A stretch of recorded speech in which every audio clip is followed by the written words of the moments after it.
Paula Droege, and this is my search for a material soul. So I guess I should have thought this through. After advertising a discussion of technology as bad church, here I am without anything definite to say. The articles in my bad church folder roughly fall under the title of this episode, Technology as Religion, AI as Spiritual Guide, Cryptocurrency Trading as Faith-Based Community, and Ritual to Make Corporate Life Spiritual. On one hand, these various uses of religion seem to fall under my argument that we should find non-church ways of practicing the community building functions that religions have historically served. See my Season 2, Episode 7, What Do We Need Religion For? On the other hand, and to the point of this series, I put these sorts of practices in the bad church file because they seem to be corrupting rather than performing the role of religion. And here's where I get stuck. The plan was to use the 3 criteria from William James, immediate luminosity, philosophical reasonableness, and moral helpfulness, to assess the value of religion. But I have at least enough humility to recognize that I really don't have enough information to adequately evaluate technology according to any of those criteria. People will no doubt use AI as a spiritual guide, and some already do. ChatGPT is more convenient than any human and can be tailored to your own personal form of spirituality. Maybe conversations with AI could fill you with awe at the power of transcending the physical form to become pure mind as depicted by Johnny Depp in the movie Transcendence. Okay, that image is scary, but the idea is seductive. There isn't anything unreasonable in this scenario, and an AI spiritual guide could well inspire you to be more virtuous. So what's my problem? Is it just boomer hippie nostalgia for IRL groove? Probably, but with an extra materialist rationale. This is a search for a material soul for a reason. We are material beings, not pure minds. Movies like Transcendence and Matrix notwithstanding, there's no reason to believe that a mind that evolved in the vehicle of a brain to navigate a physical world could be transferred without loss to a digital format. One corollary to our material nature is an interdependence with the material world in satisfying our needs. Hubert Dreyfus pointed this out many years ago in his classic critique of online life, On the Internet. Dreyfus wasn't a Luddite. In the late 1990s, he experimented with classes in the early virtual reality platform Second Life. Presciently predicting the limitations of digital embodiment, he argued that humans require physical contact with the world, and especially with other humans, to develop capacities of empathy, trust, and sociality. Physical contact allows body language, facial expression, even pheromone and other olfactory cues to reinforce a person's words and thereby assure honesty and sincerity in communication. A phenomenon called emotional contagion occurs when people catch the mood of others in the same space. People naturally move in sync with one another. When someone you're talking to crosses their arms, you're likely to cross your arms. When people stand for an ovation, you're likely to stand for an ovation. This sort of mimicking action is beyond our conscious control and generates a feeling of identification with our action partners. This connection is significantly deepened when it involves emotions, such as sharing the elation of fans at their team's victory or the sadness of theatergoers at a tragic play. IRL interactions generate an emotional investment in other people. Feelings become intertwined during the event, extending the sense of self beyond the border of the body. Everyone at the rave moves as a single organism. The soldiers wordlessly monitor one another in battle to provide protection or help if needed. These connections open us up to a wider array of possible harm. If myself becomes entangled with another, then harm to them feels equivalent to harm to myself. Worse yet, I become vulnerable to betrayal by the person who I've become attached to. To love is to risk loss of love. Dreyfus argues that all of life's meaning and value is rooted in this vulnerability. Physical contact risks rejection, even aggression.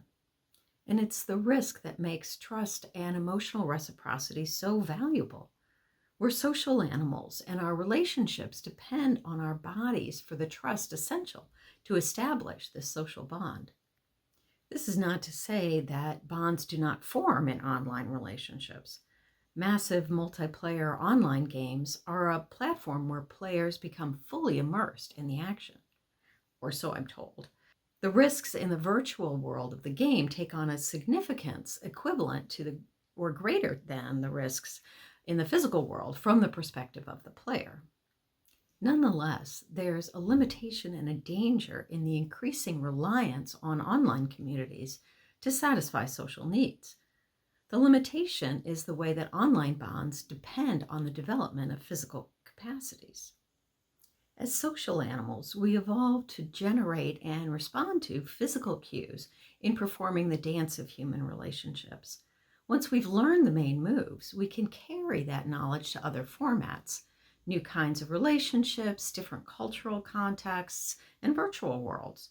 Still, the roots of the social skill remain in the earth of embodied interaction. The danger is that emotional vulnerability in the absence of physical vulnerability is a recipe for exploitation. A virtual priest might be wonderful as a spiritual guide until the AI host company sees an opportunity to use your faith for its own financial or political benefit. Cryptocurrency trading is both more obvious in the ways that it exploits emotional vulnerability and more difficult to identify exactly who is culpable. In his investigation of Hypecoins, David Siegel found that millions of people continue to invest, despite the reality that most of these coins are created and crash within a few weeks. The unregulated cryptocurrency market means that lost money is unrecoverable. Why do people keep throwing their money away like this? It doesn't make sense. One insight is the way people feel about their community of fellow coin buyers. The encrypted messaging app Telegram hosts chat groups dedicated to particular coins. As Siegel says, investing in crypto holds out the prospect of a jackpot and the chance to bond over a shared catechism. It's like a church social held in a casino. People believe in the coin and in the people in their coin chat group. There is reason to blame the coin developer.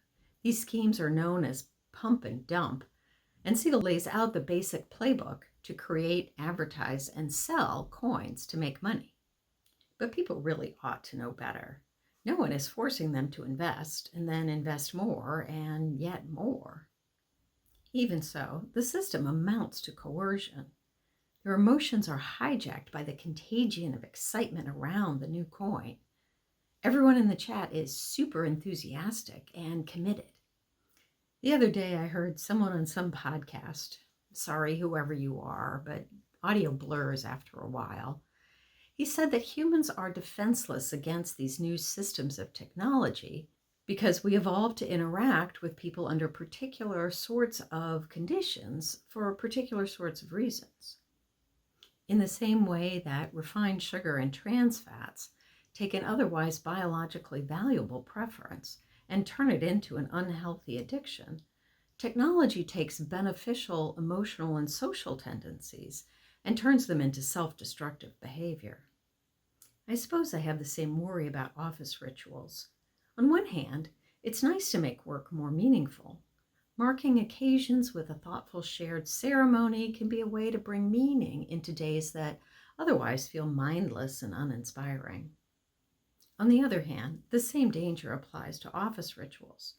The corporation is hijacking emotions for their own gain.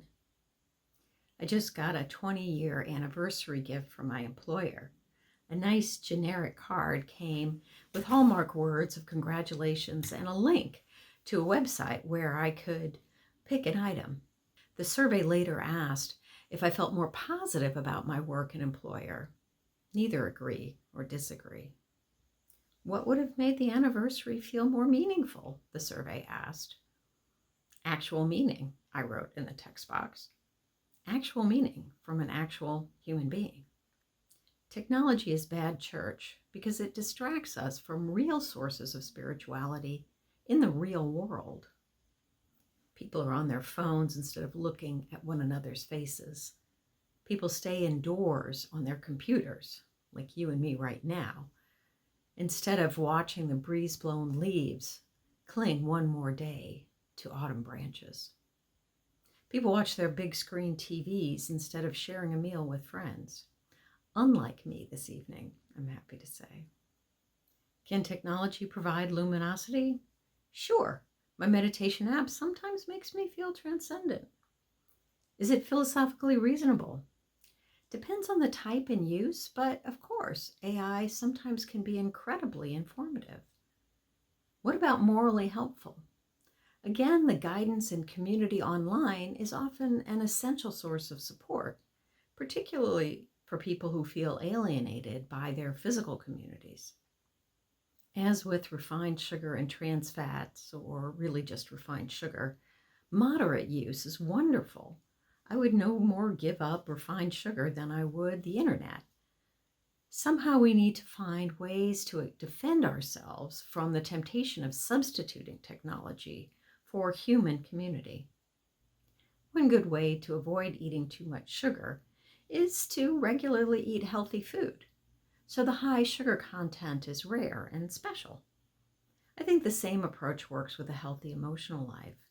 Find spirituality and community in your physical life, and a podcast or meditation app can just add dimension and convenience. This may be easier said than done, depending on your personality and the people in your life. As with healthy eating, the first step is to try.